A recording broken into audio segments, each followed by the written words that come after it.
Boys and girls, I am sorry today that I have brought to you a guide once again that NetEase has lied to you about this. And what have they lied to you about?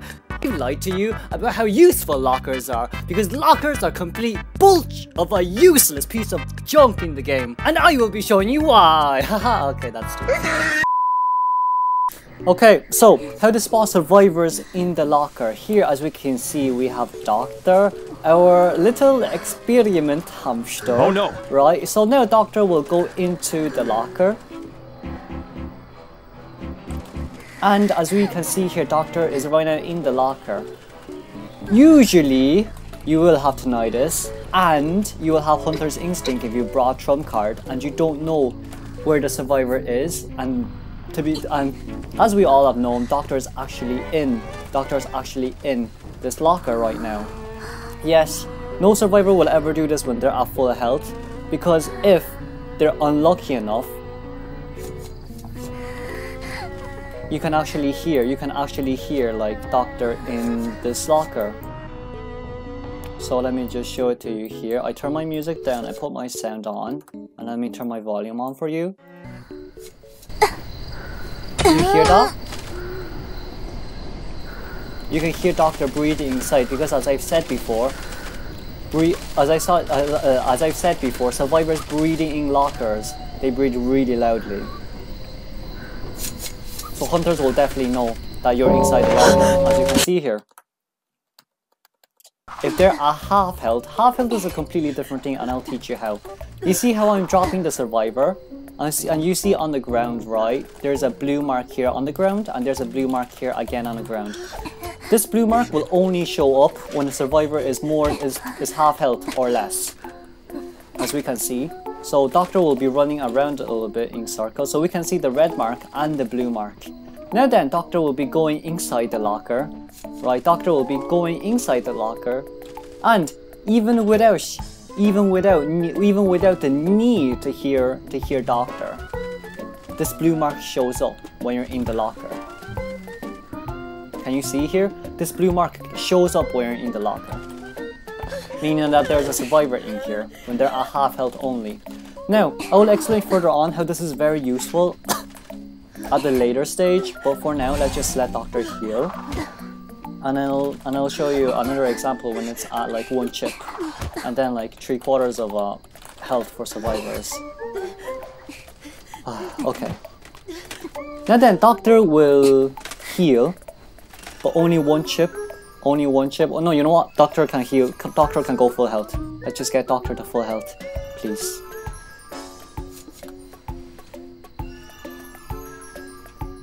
Now then, as you can see here, I will chip Doctor once. Okay, so that's 1 chip. And Doctor will go inside the locker.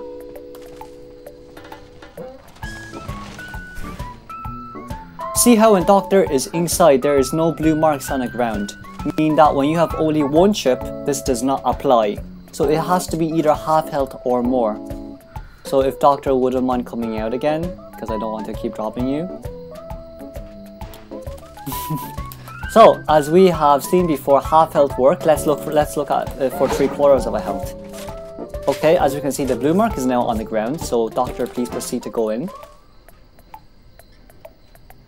As we can see here, once again, the blue mark is on the ground. So then, like, it's quite easy to spot survivors at half health or below if they're in the locker or not. Which is why locker is really useless. As I've said before too, in early game, survivors know your spawn location, and like there's no way you're gonna hide in locker forever, and they can hear you. And in late game, it's completely useless if you're damaged, of course, especially for single hit hunters. Look at how bright this is on the ground. But now Doctor will come out, and just to prove my theory, I will hit Doctor. Physical abuse! I will hit Doctor, spanker. And basically, let's go to the dungeon. No, not dungeon, the basement, to prove. As we can see, Doctor is now currently going into basement, right? And just to prove my theory, Doctor will be choosing from the any 4 lockers in the basement, and we'll do this 3 times. As we can see, Doctor has already went. We'll give her like a 10-second cooldown to, you know, choose a locker. So 10, 9, 8, 7, 6, 5, 4, 3, 2, 1. Now then, the only reason why we chose basement is because I believe some people may not believe me. But as we can see here, there's this, look, let's be honest, there's only 3 here. 1 here, 1 here, and it's the blue markings on the ground that shows everything. It's the blue markings on the ground that shows everything. This is very useful, right? This is genuinely very useful, and I'll show you a few examples like a little bit later on in the video, but let's just get Doctor to do this once again, so I don't want to waste too much time. And then I just say like, I don't know, 5 seconds. Bye. Lol. Oh, we're running up on time, boys. Okay, I'm going down.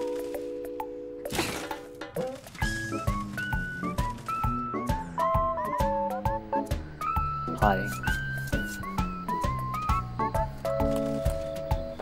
Mine.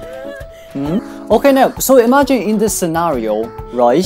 When I hit forward, you hit him, but then damn, this forward vaulted the pallet and then started to pull a full ball away from me. And now you're trying to chase after this forward, right?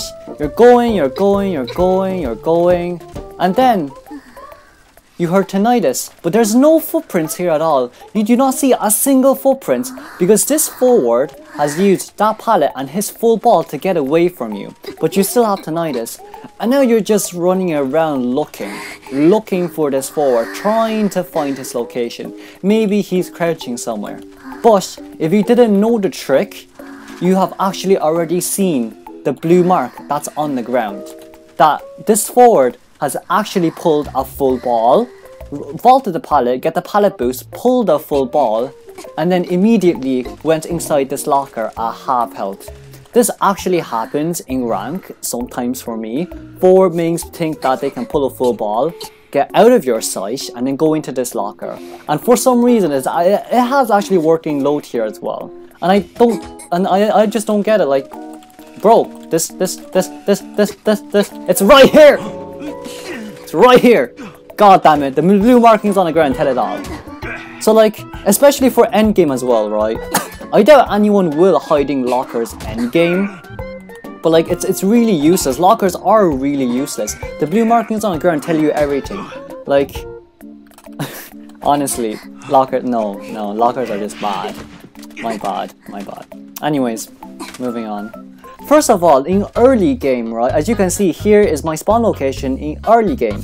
For us, you know, old hunters, we know all the spawn locations. There's going to be 2 down there, there's going to be 1 in graveyard, and there's going to be 1 at that cipher over there, right? This is just common knowledge for hunters. Now then, when you are chasing, when you're trying to look for someone early game, of course you're going to be roaming around the map, and by this point you will have tinnitus, but since it's only Iris that's accompanying us for this guide, there will be no tinnitus. But as you can see here, there's no chase music. You can only hear Sculptor's wheel and then like her breathing itself. But now, we'll just be looking for Iris, right? We'll just be looking for Iris right now. Oh, where is Iris, I wonder? We're trying to roam around this map. And oh, tinnitus pops. Maybe I should listen out for like some lockers. Maybe they're in the locker. You heard that? You heard that? You want me to turn on my volume a little bit more for you? You hear that? That's quite loud, isn't it? When survivors are in lockers, they breathe really loudly, regardless of whether you're a male survivor or a female survivor or any other gender survivor. But as you can see here, right, just by walking through here, right, and I'll even turn my music on just for you. You can still hear the little girl.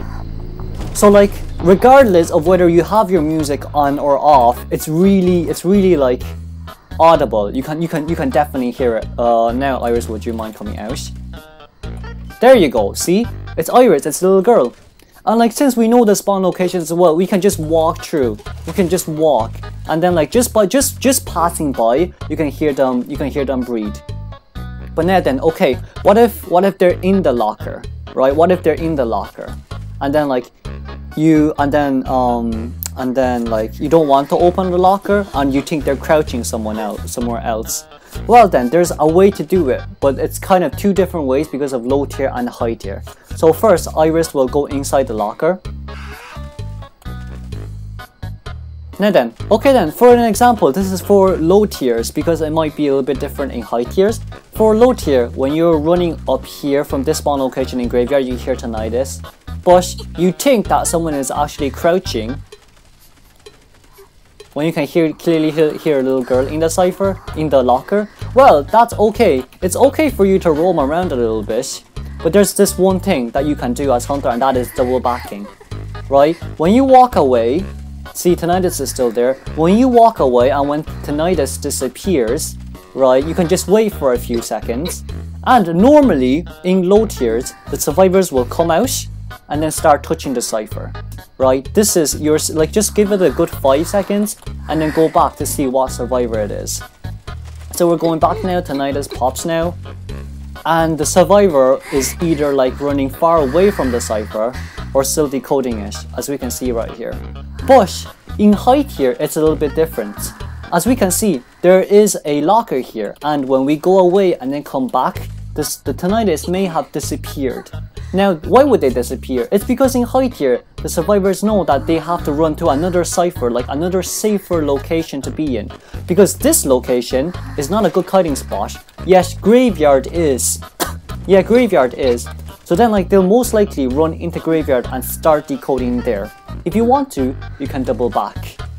But then again, you can clearly hear survivors inside the lockers. We're just passing by them.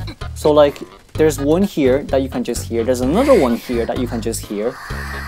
So you know, it's really useless. And like you guys, people may have seen like, you know, not guides, but like people may have seen like videos about, oh, locker OP. Oh, you're just you're just very unlucky that the hunter opened a locker for you. No, that's not it. Hunters can hear you. That's one thing. And they can see you inside lockers. Now then, as we can see, this is our spawn location in Arms Factory, but there's a small change. As we can see on the top left, we have Quenching Fist. As we all know, Quenching Fist actually reveals all survivors within inside the map, right? So if you haven't hit anyone, basically, in a nutshell. So this will activate in 15 seconds, and I will show you, right? This actually counters people in lockers as well. So if you're just running around with Quenching Fist, right, even if you don't hear the survivors, you know what's gonna happen in 3 seconds? We can see them in the locker. Just with Quenching Fist as well. Right, you don't even need to listen to it. If you're just roaming around within that tinnitus range with Quenching Fist and they're in locker, they're screwed. They're screwed. Right? They're screwed. As we can see, Mechanic is in here. Bonsoir, madame. Bonsoir. Bonsoir. But you may wonder, hey there! Mechanic's stall is good to be in the locker because Hunter can definitely not find them. Well, you're wrong. Once again, you're wrong. Once again, you're wrong. Because you know what the doll does, even though it doesn't make sense? The doll can breed. And I will show you now. So the doll is going to go inside the locker. And now Mechanic is gone. And now Mechanic is gone. We're going to turn on our volume. Can you hear the doll breed? Because I can. The doll is supposed to be lifeless. Why is it breeding? But you know what counters lockers? What lockers counter? This only. Only this. Only this. Now then, if Mechanic let your doll out, please. Out of the locker, please. There you go, now it's highlighted. So, lockers are useless. So, thank you for watching this video, guys. If you did like this video, why not give me a thumbs up? And if you found this quite interesting, why not share it to your friends? And of course, why not subscribe if you're interested in this video, since we'll be getting more guides out in the near future, of course, after finishing my exam. So then, I guess I'll see you on the next one. Bye-byes!